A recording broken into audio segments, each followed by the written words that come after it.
গত বুধবার ক্যালিফোর্নিয়ার কুপারটিনোতে অ্যাপল পার্কে অনুষ্ঠিত নতুন পণ্য লঞ্চ ইভেন্ট প্রযুক্তি বিশ্বে আলোচনার কেন্দ্রবিন্দুতে পরিণত হয়। এই অনুষ্ঠানে মঞ্চে উঠে বাংলাদেশি বংশোদ্ভূত শিল্প ডিজাইনার আবিদুর চৌধুরী উন্মোচন করেন অ্যাপলের সবচেয়ে পাতলা ও হালকা স্মার্টফোন আইফোন এয়ার। আইফোন এয়ারকে আবিদুর চৌধুরী বর্ণনা করেন বিশ্বাস করার জন্য আপনাকে ধরে রাখতে হবে এমন এক বৈপরীত্য হিসেবে। তার মতে ফোনটি অত্যন্ত কম্প্যাক্ট হলেও প্রো মডেলগুলোর সঙ্গে প্রতিযোগিতা করার মতো যথেষ্ট শক্তিশালী।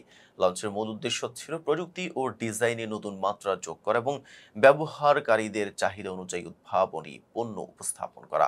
আইফোন এয়ার বিশিষ্ট প্রযুক্তি প্রেমীদের নজর কাটছে ইতিমধ্যেই। মাত্র 5.6 মিলিমিটার পুরো এই ডিভাইসটি তৈরি করা হয়েছে টাইটানিয়াম দিয়ে। এতে টেলিফটো লেন্স সহ একটি সিঙ্গেল ক্যামেরা রয়েছে। এআই চালিত ফটোগ্রাফি এনহ্যান্সমেন্ট এবং অপটিমাইজড পাওয়ার সেভিং সফটওয়্যার ব্যবহারকারীদের পুরো দিনের ব্যাটারি ব্যাকআপ নিশ্চিত করবে। বাংলাদেশি বংশোদ্ভূত আবিদুর চৌধুরীর কর্মজীবনও সমানভাবে অনুপ্রেরণাদায়ী। লন্ডনে জন্ম ও বেড়ে ওঠা আবিদুর লফবরো বিশ্ববিদ্যালয় থেকে পণ্য নকশা ও প্রযুক্তিতে পড়াশোনা করেন। ক্যামব্রিজ কনসালট্যান্টস ও কার্ভেন্টায় ইন্টার্নশিপ করার পর তিনি পেশাগত যাত্রা শুরু করেন। নিজের কনসালটেন্সি প্রতিষ্ঠান পরিচালনার পর 2019 সালে যোগ দেন অ্যাপলে। ইতিমধ্যেই তিনি red dot design award, James Dyson foundation bursary এবং 3D হাবস স্টুডেন্ট গ্রান্টের মতো সম্মানজনক স্বীকৃতি অর্জন করেছেন।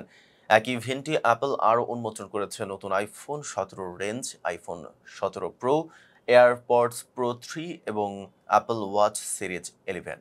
নতুন আইফোন 17 প্রোতে ব্যবহার করা হয়েছে শক্তিশালী A19 প্রো চিপ, যা 40 ঘন্টা পর্যন্ত ভিডিও প্লেব্যাক ক্ষমতা রাখে। এয়ারপডস প্রো 3 এসেছে উন্নত নয়েজ ক্যান্সেলেশন ও রিয়েল টাইম ট্রান্সলেশন সুবিধা নিয়ে।